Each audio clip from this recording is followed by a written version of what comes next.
Assalamualaikum warahmatullahi wabarakatuh. Selamat pagi semuanya. Kembali lagi bersama saya Vika Nandan Alvinuro, bertugas di sini untuk podcast KKN 15 TV.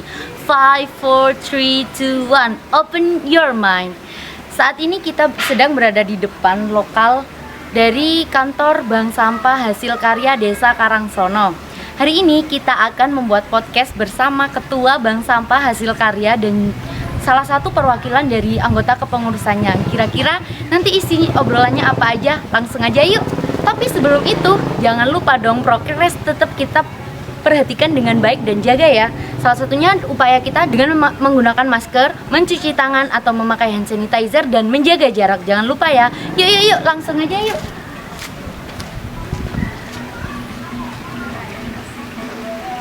Saat ini kita sudah ada di depan kantor Bank Sampah Hasil Karya. Langsung aja kita masuk ke dalamnya yuk. Kita ketemu sama Ketua Bank Sampah dan salah satu pengurusnya, dan juga ada teman-teman KKN yang sedang bertugas di sini. Oke, karena kita sudah berada di dalam ruangan sambil lihat-lihat, ternyata Ketua dari Bank Sampah Hasil Karya Desa Karangsono ini sibuk banget ya teman-teman. Nanti kita bisa tanya-tanya. Ibu, selamat pagi. Selamat pagi. Maaf ya Bu, mengganggu aktivitas. Tapi sebelumnya boleh nggak Bu kita ngobrol santai dulu Bu?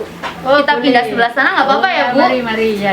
Sambil kita pindah tempat duduk, boleh dong lihat-lihat kondisi ya. di sekitaran ruangan ini ya Bu? Oh ya, silakan. Assalamualaikum warahmatullahi wabarakatuh. Selamat pagi semuanya. Salam sehat, salam sejahtera, salam bahagia untuk kita semua. Kembali lagi bersama saya Vika Nandan Alvinuro, bertugas di sini untuk podcast KKN 15 TV.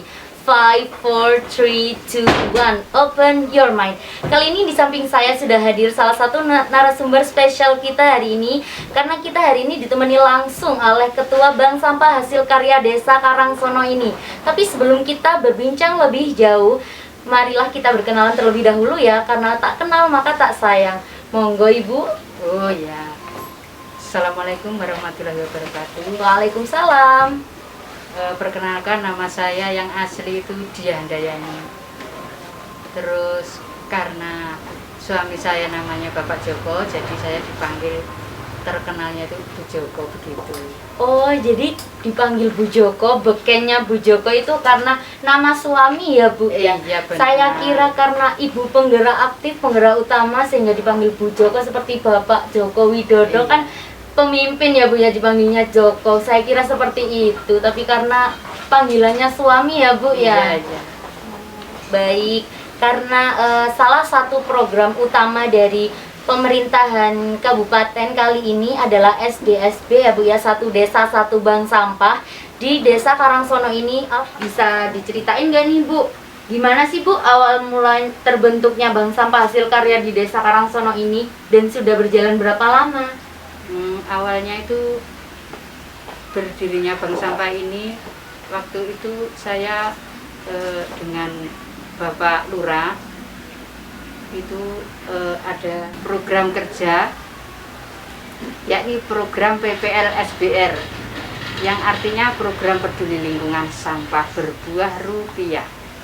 Dimulai dengan pembangunan TPS 3 di waktu itu tahun 2015 2016, dan sesuai dengan program pemerintah juga, bahwa selain adanya TPS 3R, kita juga wajib mengupayakan tersedianya bank sampah di desa. Beberapa kali pemerintah desa membekali training serta studi banding tentang pengelolaan sampah, seperti studi banding ke TPS 3R Dau Malang, Bank Sampah Sukun Malang, TPS 3R Talangagung Kepanjen Malang, serta beberapa kali mengikuti pelatihan tentang bank sampah. Dan alhamdulillah dengan dibantu teman-teman pendamping atau TPLD LH Kabupaten Pasuruan serta sinergi dengan TPPKK Desa Karangsono, maka di bulan Agustus tahun lupa saya 2019 dibentuklah unit bank sampah hasil karya oleh Bapak Kepala Desa beserta Ibu Ketua TPPKK Desa Karangsono sebagai salah satu unit Desa Karangsono. Gitu Mbak. Walah Bu, jadi perjalanan untuk sampai terbentuknya bank sampah hasil karya Desa Karangsono ini lumayan panjang ya Bu ya. Dan di sana itu salutnya lagi, sebelum terbentuk dan berdirinya bank sampah sendiri, masyarakatnya atau calon pengurusnya sudah dibekali dengan berbagai training dan studi banding atau study tour di berbagai TPS 3R di sekitar Malang ini ya Bu ya. Lalu Bu, untuk jenis-jenis sampah sendiri yang dimanfaatkan atau yang diambil dari bank sampah hasil karya ini, sampah dalam bentuk apa ya Bu ya? Jenis yang seperti apa yang diambil? Kalau sementara ini yang diambil masih yang kering saja, yang anorganik.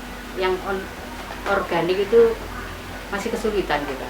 Mau buat pupuk ya, yang bisa cuma saya saja dulu sementara di rumah. Dan nanti kedepannya itu kalau bisa setiap rumah harus bisa membuat pupuk sendiri, dipakai sendiri gitu. Nah untuk yang anorganik itu kita membuat seperti EcoBrick itu sementara sekarang yang sudah kami jalankan. Nah seperti ini contohnya. Nah ini seperti ini. Bahannya dari ini. Plastik ini sebunting-bunting, kecil-kecil. Nah nanti setelah ditimbang 250, dimasukkan ke dalam botol ini.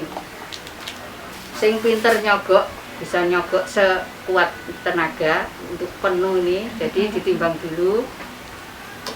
Kalau sudah isinya 250, seperti ini ditimbang dulu, digunting-gunting ini tadi.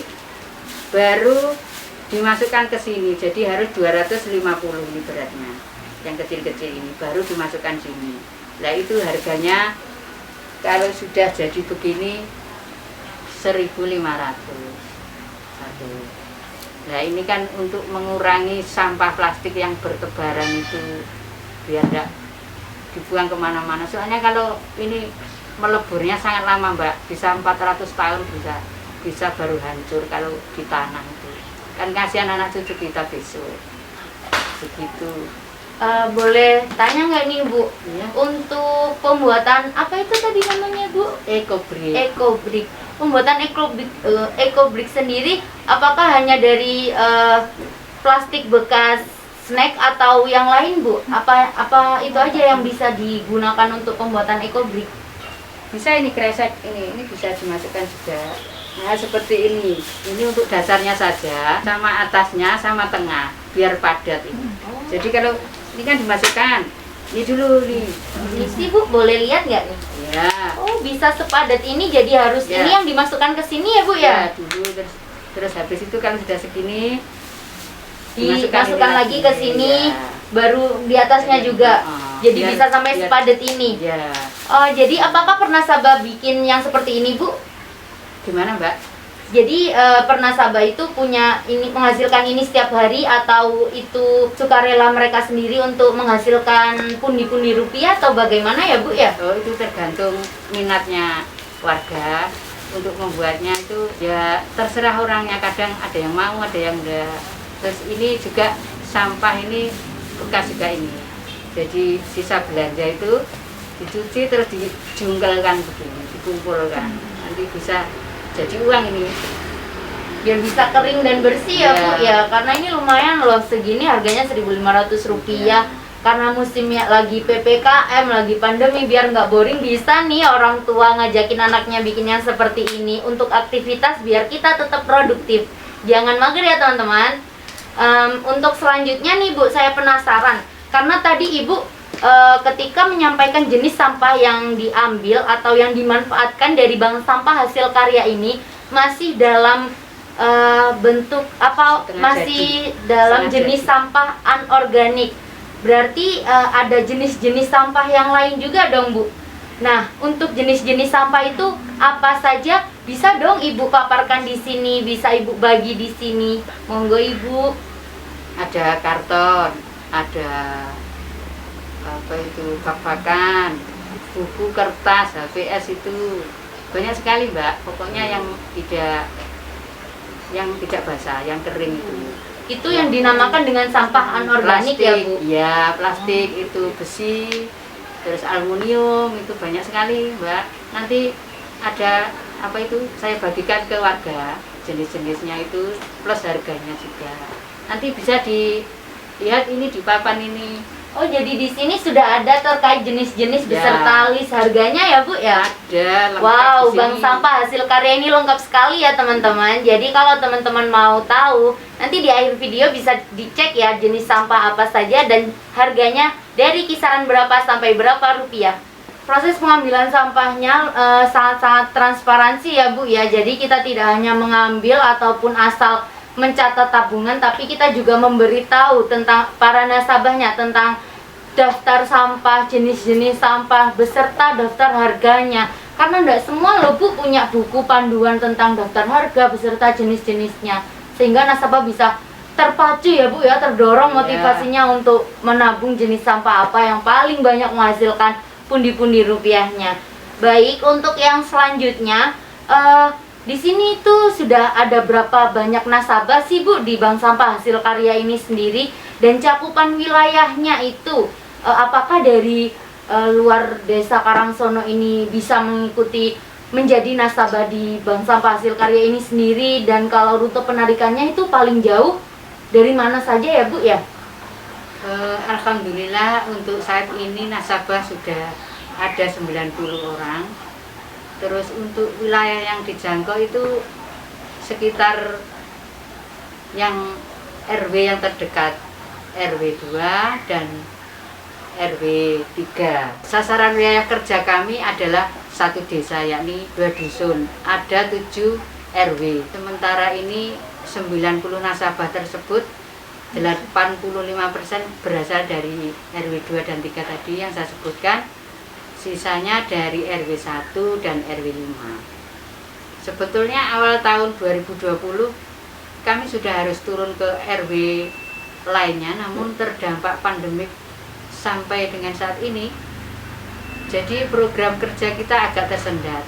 Namun tidak mengurangi semangat kami dalam melaksanakan program kerja kami dan sesuai prokes tentunya.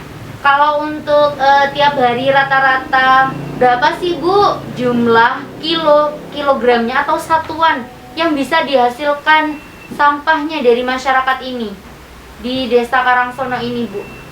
Sampai dengan saat ini jadwal penimbangan kami atau bank sampah buka 1 bulan sekali, dan rata-rata omset sampah yang disetor nasabah sekarang ini kira-kira 20 nasabah beromset kurang lebih 600 ribuan lah, sekitar itu. Lalu Desa Karangsono ini merupakan desa yang besar ya Bu ya, terdiri Iya. dari berapa dusun tadi Bu? 2 dusun, 2 dusun dan terus 7 RW. nah terdiri dari 7 RW dan pasti menghasilkan sampah yang begitu banyak dan besar dong Bu. Iya. Lalu untuk rata-rata tiap penimbangan atau pembuangan itu menghasilkan berapa kilogram sampah ya Bu ya? Kurang lebih 681 kilogram. Wow, 681 kilogram Iya. loh guys. Itu bukan jumlah yang sedikit ya Bu ya? Ya. Sekitar itulah yang saya tahu untuk saat ini. Itu masih belum dari RW-RW yang lain. Terus sampai dengan saat ini jadwal penimbangan kami atau bank sampah kan buka 1 bulan sekali. Dan rata-rata omset sampah yang disetor nasabah kira-kira 20 nasabah beromset kurang lebih 600 ribuan. Itu baru 20 orang nasabah loh menghasilkan 600 ribu. Jadi semakin banyak nasabah yang ikut akan semakin banyak pundi-pundi yang dihasilkan untuk meningkatkan kualitas ekonomi secara mandiri ya Bu ya. Nah, lalu untuk sistem pengambilan dan proses penyetoran dari bank sampah hasil karya ini seperti apa sih Bu untuk prosesnya itu? Bisa dijelaskan? Nah, untuk proses pengambilan itu atau penyetoran untuk sementara yang terdekat dulu dari RW 2 dan 3 itu nasabah bisa langsung setor ke kantor, soalnya alasannya dekat juga. Untuk yang jauh, sementara saya yang jemput bola. Jadi kita pengurus-pengurus itu sebisa mungkin atau siapa yang sempat itu mendatangi warga untuk menimbang di rumah warga, kemudian nanti kita bisa mengambil sampahnya itu memakai sementara pinjam pickupnya desa Manu Abah itu Pak Lurah. Jadi sementara itu. Terus kemudian kalau ada yang bagi warga Karangsono yang punya jelantah itu, sisa minyak itu, kalau bisa juga diikut sertakan dibawa ke bank sampah bisa itu. Itu 1 kilonya bisa 2.000. Nanti di sini bisa menampung untuk diolah lagi. Nanti ada yang pengepulnya. Jadi bisa disetorkan di bank sampah juga. Wah, jadi diingatkan sekali lagi ya bagi warga desa Karangsono, kalau berhalangan untuk bisa mengikuti penimbangan pada hari tertentu yang sudah ditentukan di WhatsApp grup ya Bu ya. Apakah sudah Iya. punya Bu? Untuk sementara ini masih dibuatkan karena masih sedikit, jadi kedepannya diperluas karena kedepannya kan memakai aplikasi juga. Jadi harus ada grupnya itu untuk apa itu? Memudahkan kita berkomunikasi ya Bu ya. Karena kedepannya kita mau memakai aplikasi resik itu bisa dipakai. Sementara sekarang masih manual saja. Jadi pengurus yang memasukkan secara manual saja. Kalau kedepannya kan kalau pakai aplikasi kan bisa di-download di Play Store begitu. Jadi memudahkan untuk mengontrol di lapangan begitu. Jadi bagi nasabah bank sampah hasil karya desa Karangsono ini nggak usah bingung-bingung lagi terkait penyetoran, penimbangan atau sampah yang mau diangkut. Nanti pasti selagi ada koordinasi yang baik dari nasabah, karena sementara ini belum ada WhatsApp group ya, bisa dijapri masing-masing dari para pengurus bank sampahnya. Nanti kita juga ada sesi perkenalan dengan mereka. Dan jangan lupa bagi para nasabah ataupun warga desa Karangsono sini yang mempunyai sisa minyak jelantah atau minyak sisa masak yang nggak tahu mau dikemanain, mending diolah dengan baik dan tepat, disetorkan di bank sampah hasil karya agar lingkungan juga terawat dan Anda juga punya banyak keuntungan dari penyetoran sampah tersebut ya Bu ya. Iya. Jadi minyak sekarang jangan dibuang sembarangan di tanah ya teman-teman, ataupun ibu-ibu di sana. Semoga ini bisa menjadi salah satu solusi ya Bu ya untuk ibu-ibu biar nggak buang minyak sembarangan lagi. Karena kalau minyak dibuang di tanah itu akan merusak kesuburannya mereka loh Bu ya. Iya, betul. Lalu dari semua itu tadi, karena kita bank sampah pasti berhubungan dengan uang dan keuntungan ya Bu. Jadi pengambilan uangnya itu proses pencairan dananya nggak seribet itu ya Bu ya, bukan Ya. seperti di bank-bank resmi pada umumnya. Jadi nggak ada aturan yang terikat atau meribetkan kalian atau para nasabahnya. Monggo silahkan langsung, cukup dengan membawa buku tabungan yang Anda miliki, khususnya tabungan bank sampah ya, bukan tabungan yang lain. Iya. Langsung menghubungi para pengurus yang bersangkutan dan memaparkan kenapa mau mengambil tabungannya. Meskipun itu hak kita, namun kita juga harus mematuhi bagaimana peraturan yang berlaku dalam sistem masih bank sampah tersebut. Dan pada umumnya ibu-ibu jadi bank sampah ini jadi sistem jimpitan ya Bu ya, kalau Ya, ibu-ibu ya. bahasa ibu-ibunya itu. Jadi bisa diambil 1 tahun sekali, entah mau Ramadan ataupun ketika saat mau lebaran ya Bu. Iya. Baiklah Ibu, semoga harapan-harapan dan rencana baik cita-cita bersama semua pengurus bank sampah hasil karya desa Karangsono ini bisa terlaksana dengan baik dan diberi kemudahan ya Bu. Dan semoga tetap kompak dan Amin. mendapatkan support penuh, karena mengingat ini cita-cita bersama yang gunanya untuk masa depan anak cucu kita bisa merasakan bagaimana segarnya dan asrinya alam tanpa ada kerusakan ekosistem di dalamnya karena sampah yang tidak ditanggulangi dengan baik. Baik pemirsa, sekiranya cukup sampai di sini. Apabila ada kata yang kurang berkenan, mohon maaf yang sebesar-besarnya. Akhirul kalam, Fika Nandanur Alfinuro bertugas di sini untuk podcast KKN 15 TV. Wassalamualaikum warahmatullahi wabarakatuh. Waalaikumsalam warahmatullahi wabarakatuh.